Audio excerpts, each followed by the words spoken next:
السلام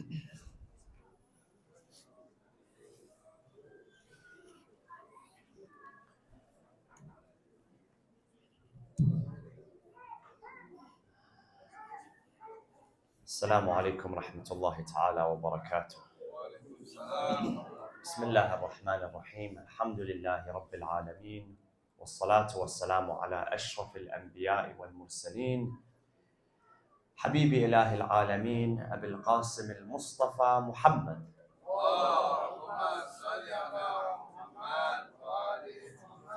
وعلى أهل بيته الطيبين الطاهرين المعصومين المنتجبين الذين أذهب الله عنهم الرجس وطهرهم تطهيرا.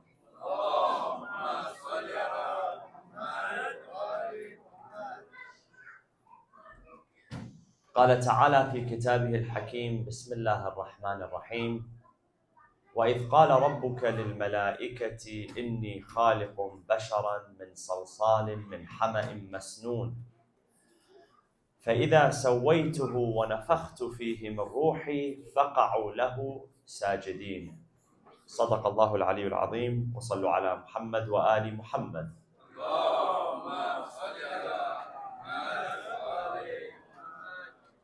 The first conversation, dialogue that took place in this universe regarding the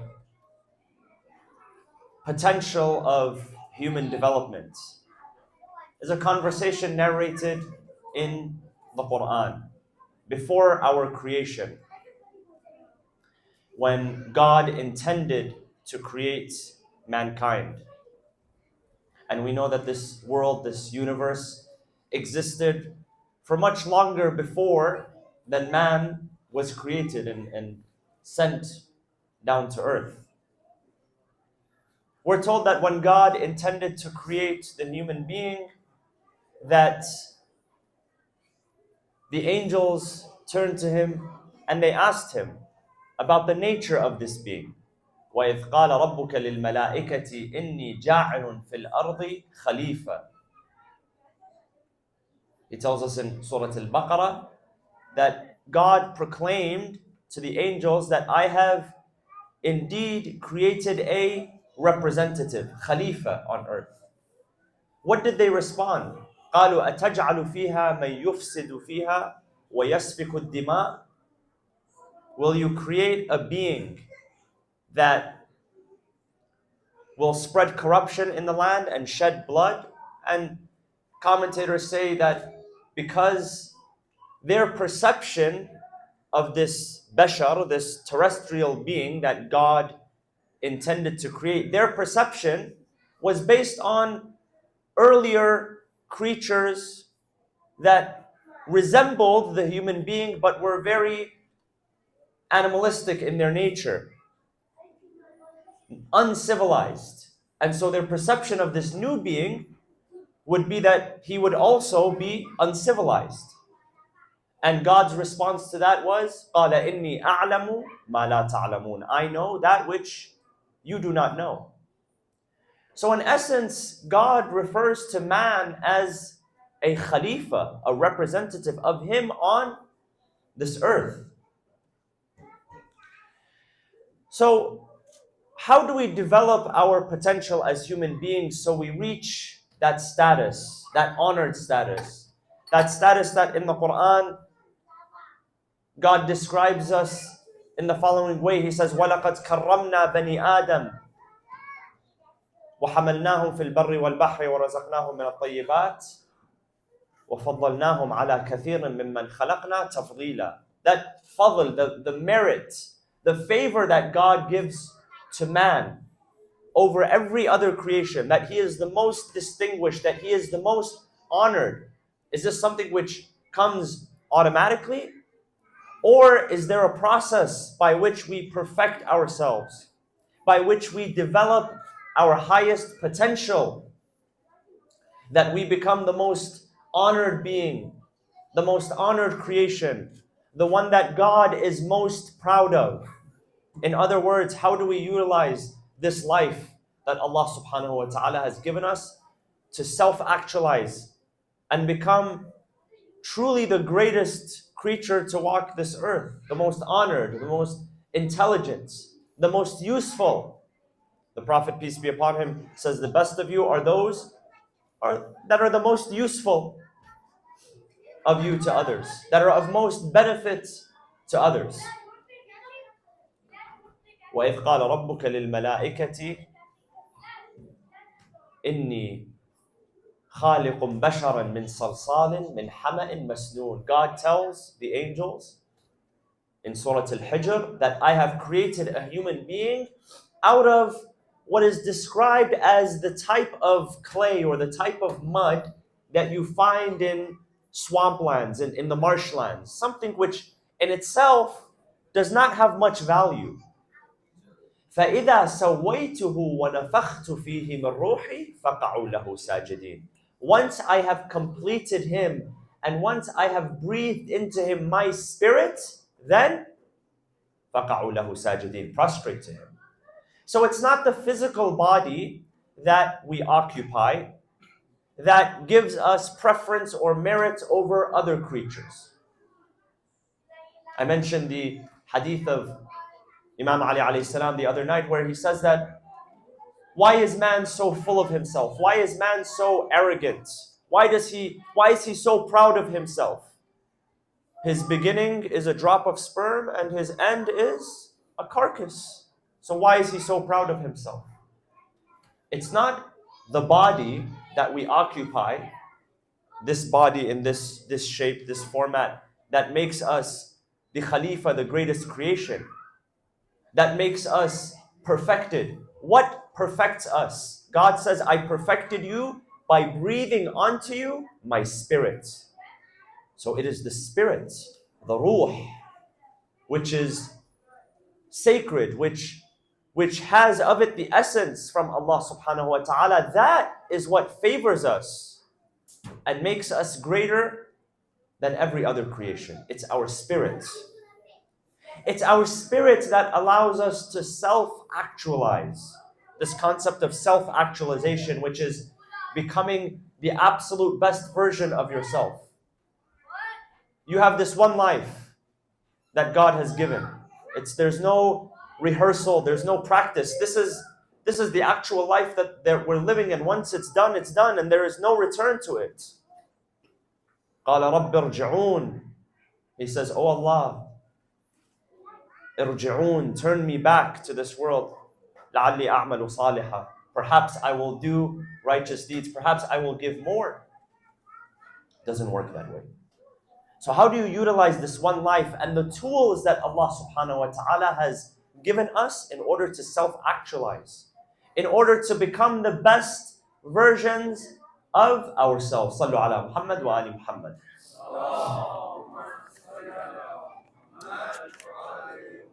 So when you look at it from a psychological perspective, the perspective of psychology, in 1943, the Russian psychologist Abraham Maslow came up with a concept referred to today as Maslow's hierarchy of needs. This is a concept which is rooted in psychology, which describes what we need as human beings. What needs do we have that must be fulfilled in order for us to self-actualize? And the reason it's referred to as a hierarchy, right? If you can imagine a pyramid, a hierarchy, at the top is self-actualization. It is becoming and developing into the best version of yourself that you can become, the most honored version of yourself, the version of yourself that has taken all the tools that God has given him or her and has put them to good use, has not wasted any of those tools, has not wasted any of those gifts and those opportunities. He says that if you look at the bottom of the hierarchy, the most basic needs that we have as human beings, what are some of those basic needs? The most basic needs are referred to as our physiological needs. Air, food, water.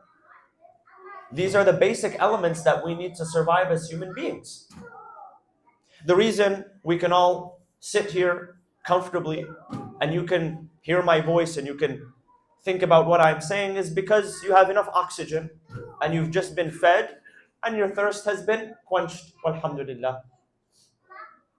But God forbid if the oxygen departs from the room, then you're not going to be thinking about these ideas, you're not going to be reflecting, you're not going to be intently listening. You will be thinking, how do I get a breath of oxygen? How do I find oxygen? So I cannot think about self-actualization, I cannot think about my career, and I cannot think of love and belonging, I cannot think about purpose and meaning if my most basic needs are not met. If I don't have access to food, to water, to oxygen. This is why Allah subhanahu wa ta'ala tells the Prophet Adam alayhi salam when he created him and when he placed him in that garden, he said, إِنَّ لَكَ أَن لَا تَجُوعَ فِيهَا وَلَا تَعْرَى وَأَنَّكَ لَا تَظْمَأُ فِيهَا وَلَا تَضْحَى. That there is enough in it, Ya Adam. There is enough in it that you will not go hungry, you will not go thirsty, you will be sheltered from the cold and from the heat. So focus on worshiping me. This is what God was telling the Prophet Adam. That I've already provided enough of your physiological and your basic needs so that it doesn't have to occupy your mind, so that you can dedicate your time and your life to worshiping me and glorifying me. This is the first level of needs, our physiological needs. Number 2 is our safety needs. Personal security, employment, health. These are our safety needs. Once you have the basics, which is oxygen and food and water, you start to think about employment. How do I make an income? How do I provide a living for myself and my family? How do I make sure that I am now safe? This is the second level on the hierarchy of needs towards self-actualization, is our safety needs. Once our safety needs are secured, we start to think about love and belonging, connections, friendships. You're not thinking about connections and friendships if you don't have your basics. But once you have those basics, you start to think about what is the next level of actualization. Connections, friendships. We have a need within ourselves for connections. When God created Adam, He created him as a self-sufficient being, but then He created for him Hawa, to be a companion and to be a partner. God tells us in the Quran, سبحان الذي خلق الأزواج كلها مما تنبت الأرض ومن أنفسهم ومما لا يعلمون, in Surah Yasin. Glory be to God, the one that has created them in pairs. Not just human beings, but the plants that sprout out, مما تنبت الأرض, the plants which sprout out from the ground, we have created in pairs. And we have even created in pairs things, creatures, beings that you don't even know are in existence. We've created them in pairs. Not to be lonely, not to be isolated, not to be separated from one another. We've created them in pairs. So, love, belonging, friendship, those sorts of connections, this is another level in our hierarchy of needs. After that comes our self-esteem needs. And this encompasses respect.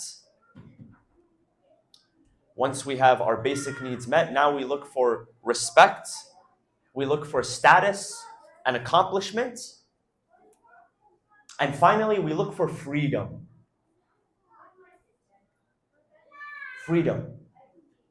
Because it is with freedom and through freedom that you are able to become the best version of yourself. But freedom is a double-edged sword, because it's through freedom that you can also become the worst version of yourself.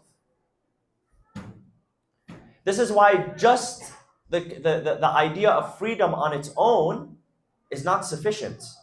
If there is freedom but there is no accountability, if there is no hisab and kitab, this is when things run amok. This is when there is chaos rather than order. But when you have freedom and you have rules, you have accountability, you have hisab, that is what leads towards a meaningful life. And finally, you reach the level of self-actualization. which is becoming the best version of yourself based on the tools that you have. Now, this doesn't mean that if you don't have all of these matters that you cannot still become the best version of yourself. It doesn't mean that you have to have all of your ducks lined in a row in order for you to become the best version of yourself. Because the reality is sometimes you will have one thing, but you will miss out on another. You might lose on another. The idea behind this is to use the tools that God has given us to move towards becoming the best version of ourselves, the one that God becomes proud of, the one that truly deserves that title of Khalifa, the representative of God on earth to mankind, the one that has been favored over the jinn and over the animals and even over the angels.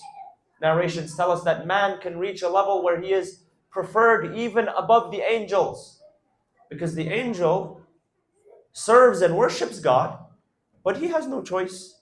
He is created for that purpose. He cannot reject. There is no one angel that can reject. You might be thinking Iblis. Iblis was not an angel. Iblis was a jinn who used to be a righteous jinn who God elevated to the status of the angels. That's why the Quran says that we ordered the angels to prostrate, and they all prostrated except for Iblis. You would think that Iblis is part of the angels because he is included in that same verse, but he is not. Another verse in the Quran tells us, no, certainly Iblis was of the jinn, but he had reached such a righteous status, he had been elevated to the status of the angels. So Iblis refusing, this is something else. The angels, they do not refuse. Man can refuse. The plants and animals around us, they all worship God and they all do tasbih. The Quran tells us we simply cannot understand their tasbih. We cannot understand their language. But they worship God. It's only man that can say, I do not want to worship and I rebel. Only man can do that. Which shows us that we can use our freedom in order to become the best of the best, or we can use it to become the worst of the worst. And the most valuable thing that God has instilled within us is what? Our spirits. يا أيها الإنسان ما غرك بربك الكريم الذي خلقك فسواك فعدلك. Not only did He create you, He balanced you, He proportioned you. He gave you your aql, your intellect, which according to the hadith in Al-Kafi is the greatest creation of God. In Usul Al-Kafi, in the first book of Usul Al-Kafi, the first chapter of Usul Al-Kafi, Kitab Al-Aql, we are told that when God created the intellect, the aql, He said to it, Aqbil, come forth, and it came forth. Then He said to it, Adbir, move back, and it moved back, meaning it obeyed the commands of God. And then He said to it, وَعِزَّتِي وَجَلَالِي, by my majesty and by my might, مَا خَلَقْتُ شَيْئًا أَحَبُّ إِلَيَّ مِنْكَ. I have not created anything which is more beloved to me than you, the aql. And He gave us, the human beings, that aql, the intellect. Not the animals, but He gave it to the human beings. So what do we do with this spirit, this ruh that He has bestowed upon us? This intellect, this aql that He has given us. What do we do with these gifts? Number one, we must acknowledge the value of them. Sometimes we are endowed with certain gifts that we don't really know the value of. One day a Christian pastor was telling a story. He was a pastor of one of these mega churches in the United States. These churches where tens of thousands of people attend on a weekly basis. He says, I was amongst the crowd and I was shaking people's hands and greeting them. And a man gave me a gift, a box. He says, I didn't know who this man was. So I assumed that it was, just something that didn't really have a lot of value. I didn't even bother to check what was inside. I came back to my office and I put it in the desk. He said, a few months later, I was sorting out my things and I opened up. I found this gift and I remembered that this man had given me the gift. I didn't really know this man. I mean, I know that he attends on a regular, I don't really know who he was, so I didn't expect it to be a gift of really high value. He said, I opened it up and I found this beautiful watch with a name that he said I didn't even recognize the name, the brand, so I had to look it up. He said it was a watch worth thousands of dollars. Very expensive watch. But it remained there in my desk, in my drawer, because I had assumed that, it was just a regular gift, so I didn't really know the value of it until I actually opened it up and I explored it. So many of us, we have gifts that reside within ourselves, but we don't know the value of it until you actually explore it. The intellect is one of those gifts, the human mind, the aql, that allows you to transcend this world and transcend this dunya. Your spirit, which is the source of your resolve and your determination and your commitment. There was a story being told once by a Holocaust survivor. Holocaust survivor, he describes how grim the situation was in those labor camps, in those concentration camps. He says that they were designed, more than anything, the torture and the abuse and the humiliation was designed to rob us of our spirits, to rob us of the one thing that actually makes us human. They wanted us, those who imprisoned us, they wanted us to become animals. They wanted us to turn on one another. This was their real goal. He says, we saw some of the most heinous things. He says, one of them says that in the concentration camps, they would have to work. It wasn't just a prison, it was a labor camp. And it was in the most harsh environments, and they were barely given food to eat. They were barely given medicine, and people would die every single day of typhoid and fever, and all these really horrible things would happen to them. And he says that one of the ways that they would test us, he says, when we would perform labor, the way that they would compensate us is they would pay us in cigarettes. Now, as a prisoner, you had the choice of trading those cigarettes for food, for water, for medicine, for the things that kept you alive. And often it was that little amount of food or water or medicine that you can trade that kept you just alive until the next day. Not next 2 days, not next week, not next month, just the next day to survive. He says, the way that we knew that some prisoners had given up on life, they had no more hope, was what? They would smoke the cigarettes. Because in that moment, the pleasure of that cigarette was more important to him than the very medicine and food that would keep him alive for one more day. So that's the sign between us that this prisoner has given up. He's chosen to smoke the cigarettes.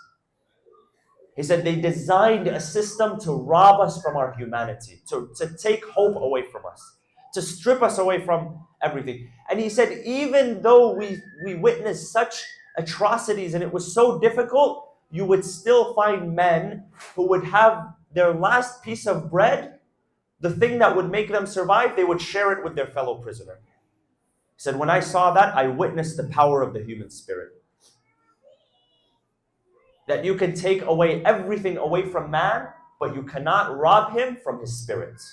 You cannot rob him from his freedom of choice, ever. You truly can't take that away from man. You can take everything away, you can't take away from him his freedom. Because that is granted by God, is granted by Allah subhanahu wa ta'ala. We can only misuse our own freedom.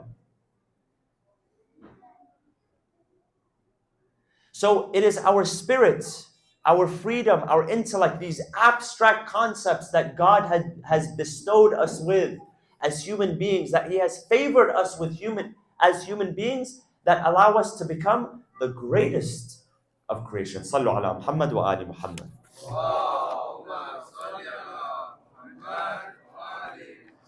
So how do we actually reach that level of self-actualization? So number one is we have to understand that every single one of us is gifted. Every single one of us has a purpose. There is none of us that is in existence today that does not have a purpose to serve. But you have to figure out what that purpose is. And you can't just wait for inspiration. You have to find out, and if you're young and if you have time on your side, find out what you're good at. Find out what you can be the absolute best at. Find an area in your life that you can develop yourself as to where you can benefit society. Al-Imam Zayn al-Abidin salawatullah wa salamu alayhi, he says, Allahumma salli ala Muhammad wa ala Muhammad. He says that there are three things that are the cause of salvation, najat, for a believer. And one of those things is to occupy yourself with something which will benefit your dunya and your akhirah. And it's okay to find something that will benefit your dunya, especially if it will put you in a position where you become self-sufficient, where you can self-actualize, and you can focus on becoming the best version of yourself. That's why it's important. It's important to get your finances in order. It's important to pick a career which will pay you good money. That way you become sufficient. That way that you have enough so that you can actually focus on the things which are important in life. Because when you don't have enough of something, you're always searching for it. And if you don't find it, you're always longing for it. The reason why we don't search for oxygen is because we have an abundance of it. But as soon as we don't have oxygen, we start to search for it. It's because we have it in abundance. So find something that you can become very good at. And every single one of us, we have a gift within ourselves. Multiple gifts we have within ourselves, but many of them remain unopened, like that watch, that valuable watch that sits in the drawer of that desk. What are you good at? And what could you develop yourself in? This is one way that we can self-actualize. The second is, once you find something that you can be really good at, that you can provide as a service to mankind, is you need to change your environment. And you need to find the right environment that will allow you to grow and develop into the best version of yourself.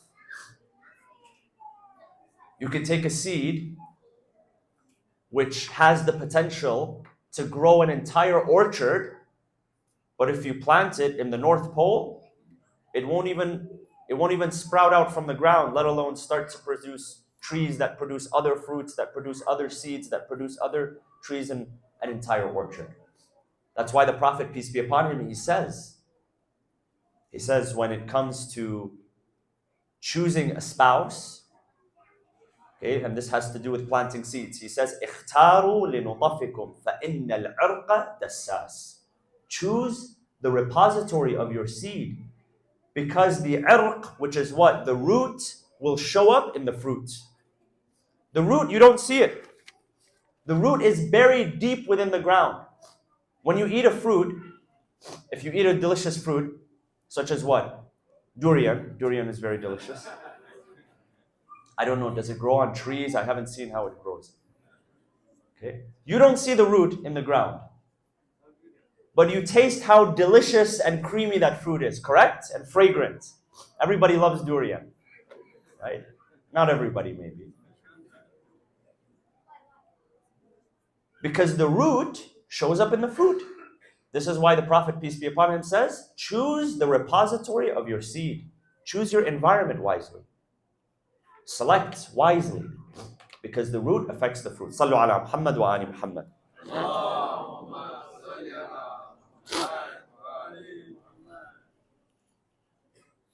The Prophet Luqman alayhi salam, we read in the Quran the advice that he gave to his son. وَإِذْ قَالَ لُقْمَانُ لِابْنِهِ وَهُوَ يَعِظُهُ يَا بُنَيَّ لَا تُشْرِكْ بِاللَّهِ, until the end of those verses.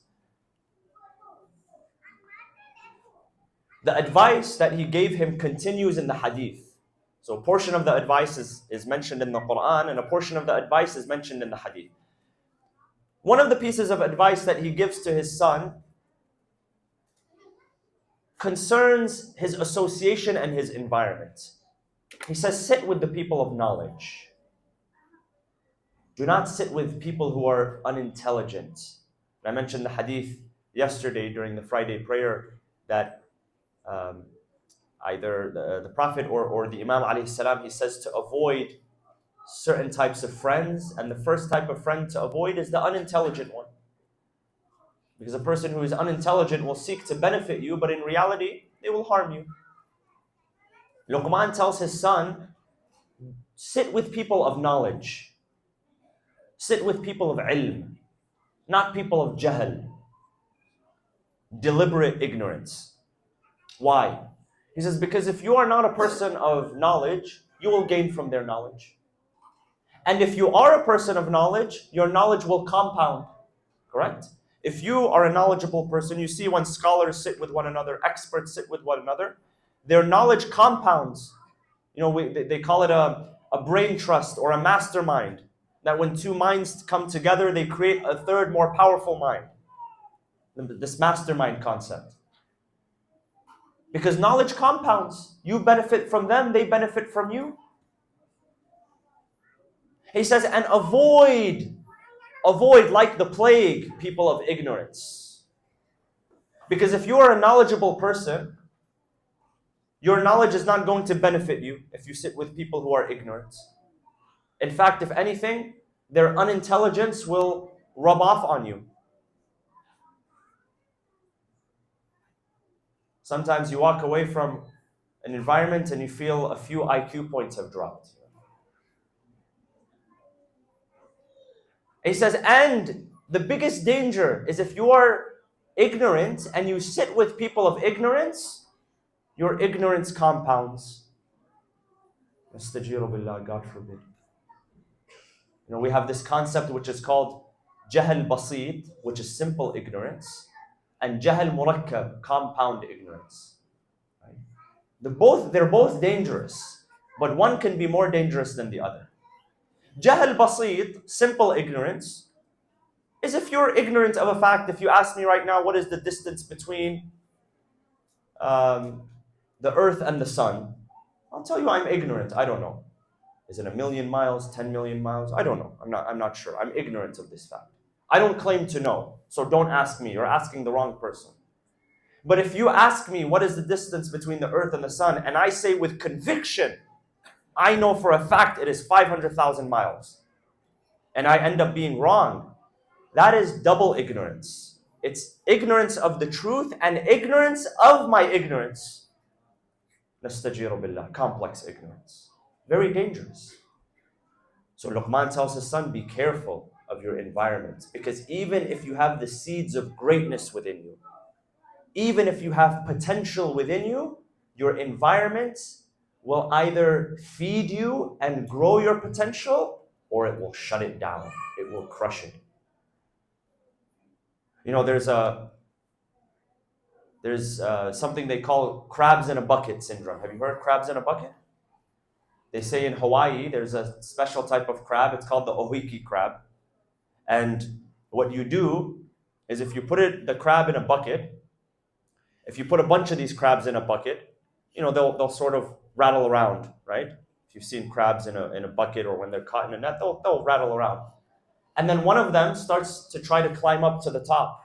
What happens? What do the other crabs do? They pull him down. Every time he tries to go up, they'll pull him down. And they will pull him down to the point where they will dismember him if they need to. They will tear off the arm of that crab and the legs to make sure that he doesn't rise above. Sometimes human beings can be like this, crabs in a bucket, where you're part of an association and you try to rise above and improve. Who do you think you are? Think you're smarter than us? You think you're better than us? Come back down here. And it's a very, very dangerous place to be. So when it comes to that freedom and self-actualization, we said, number one, you have to recognize the unique gifts and talents that Allah subhanahu wa ta'ala has endowed you with. Number two is your environment. And number three, once you become good at something, stick to one thing. Some people, they don't have the patience to just stick to one thing. Every day they want to become an expert in something else. We say, in the United States, there's an example, we say, jack of all trades, master of none. Right? Jack of all trades, master of none. One day they're an expert in real estate, the other day they're an expert in cryptocurrency, the third they're an expert in stock market, the fourth day they're an expert in this and that, and they never actually stick to one thing. Whereas if you learn to stick to one thing and you do it enough, eventually you will become good at it. Eventually you will become proficient at it. So it's important not to distract yourselves. You know, there's this, what we call shiny object syndrome. Every day a new shiny object appears that distracts you from your purpose and your direction in life. You have to stick to something. Fall into it. Even if you are afraid of it. Even if you have doubts.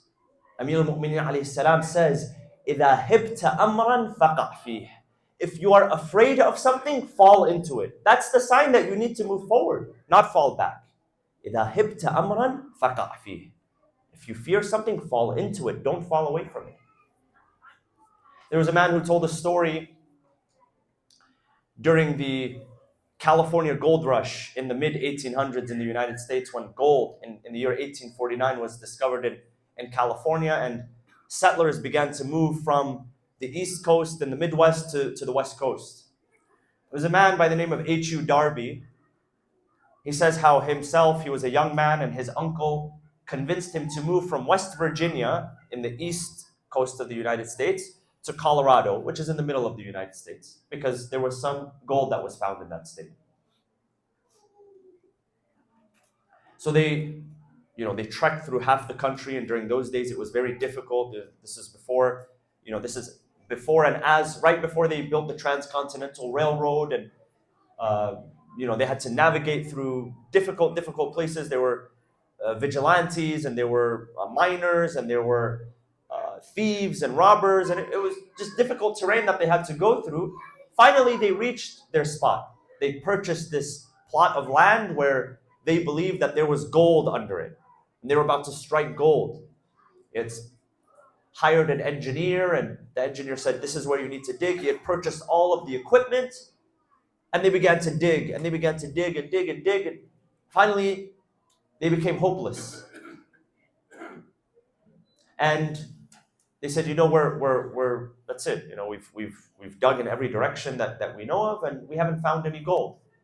So now it's just a waste of time, because all we're doing is pulling dirt out of the earth. We're just wasting our time. So what did they do? They sold everything. They sold the plot of land. They sold the equipment, everything that they had, to another individual. The second individual came. He hires an engineer, and you know where the story is going. He says, instead of digging this direction, just dig 3 feet this way, 3 feet. They dug 3 feet this way, and they struck gold worth tens of millions of dollars. 3 feet away.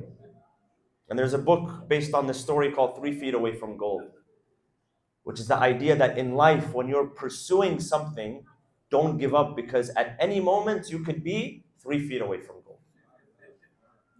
Now, he went back to West Virginia, and he didn't become depressed or bitter or resentful or anything like that. He took this as a lesson that if I plan on doing something, I must stick with it. And he became an insurance salesman. And he was one of the first insurance salesmen in the United States to sell $1 million a year of insurance. He says, it's because of that lesson that I learned. I had to go halfway across the country, fail, and come back to learn this one lesson, that don't give up. Don't chase shiny objects. If you put your mind and heart to something, then pursue it.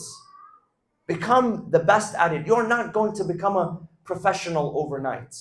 You're not going to become rich overnight. One of the, I would say, challenges of at least my generation and the generation that comes after is we see so much success on social media, on Instagram, on TikTok. This person's a millionaire, that person's a millionaire. And we see all these highlight reels. How long does a reel last? You know, now they have these reels on social media. How long does it last? 15 seconds? 1 minute is the extent. They don't show you the 10 years of blood, sweat, and tears. Why? Because they're trying to sell you something. They're trying to tell you that within 2 months you can become a real estate mogul. You can own half of New York City. And so many people I've seen with my own 2 eyes. Young men and young women, mostly young men, because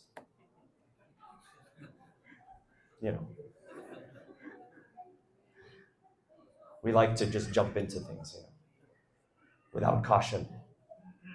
But we become fooled that I can become a success overnight, and you can. Every story that you've heard of overnight success is preceded by 10 years of failure, trial and error. If you remember, the young people here, a few years ago, there was, what was that game? Pokemon Go? What was it? The zombie game that had people walking around like zombies? You remember? It was in the summer of 2016, I remember, that people were walking around like zombies. And how successful that game was. Do you know the founder? They said it was an overnight success. It wasn't an overnight success. The founder had worked for 10 years with Google Maps, with all these different applications and platforms, figuring out maps and figuring out waypoints and figuring out all this technical stuff, until finally they created Pokemon Go and it became an overnight success. Nobody talked about the 10 years of failure and trial and error that it was preceded. So you have to put time, you have to put work if you want to improve yourself and become the best version of yourself. You have to earn it.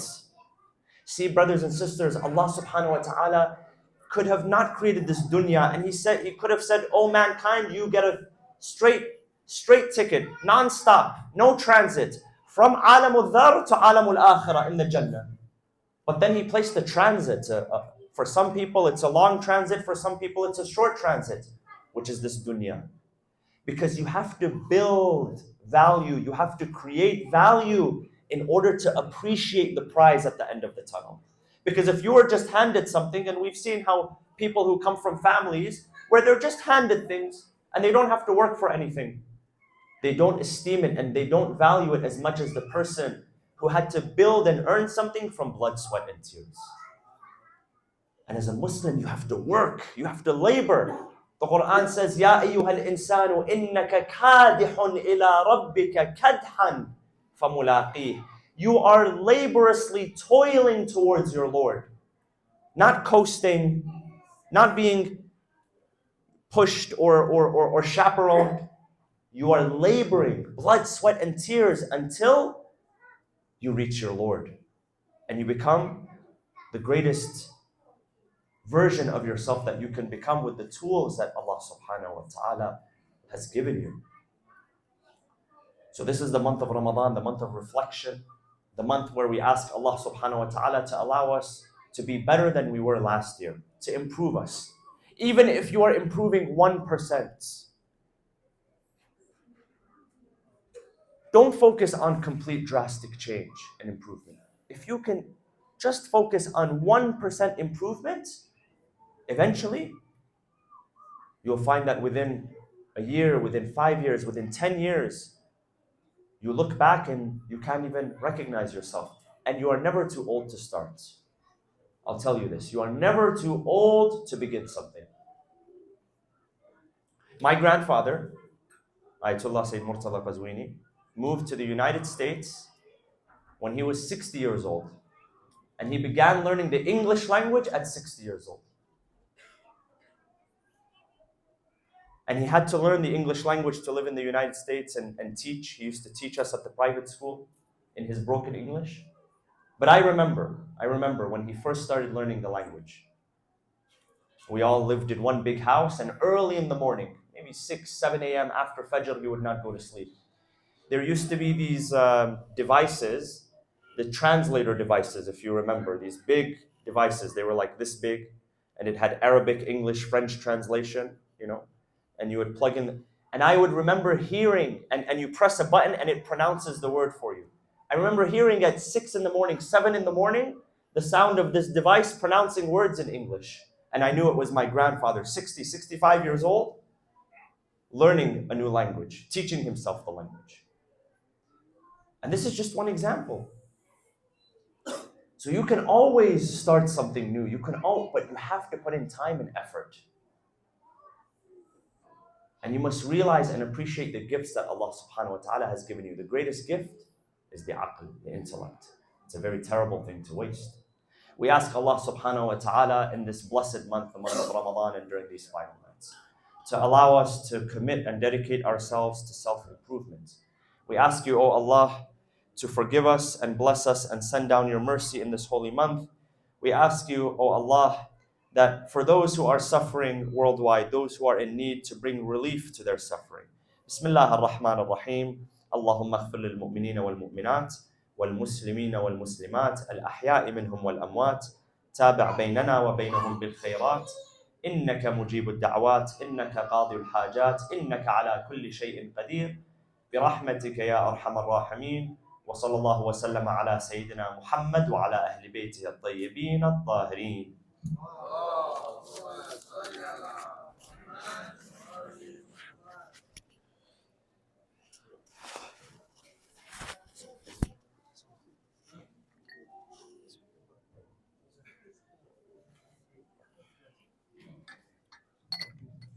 Thank you, Seyed. Can you begin with all rise for recitation of Any of the brothers like to recite? Okay.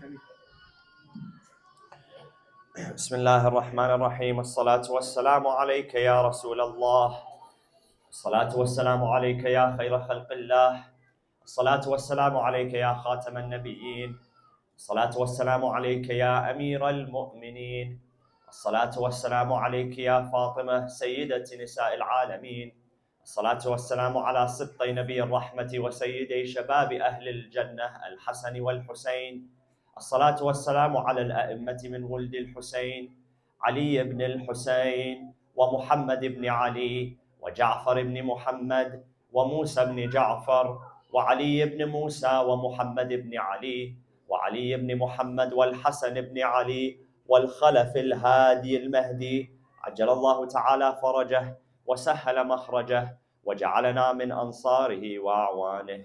بسم الله الرحمن الرحيم. اللهم كن لوليك الحجة ابن الحسن صلواتك عليه وعلى آبائه في هذه الساعة وفي كل ساعة وليا وحافظا وقائدا وناصرا ودليلا وعينا حتى تسكنه أرضك طوعا وتمتعه فيها طويلا برحمتك يا أرحم الراحمين. وصلى الله وسلم على سيدنا محمد وأهل بيته الطاهرين.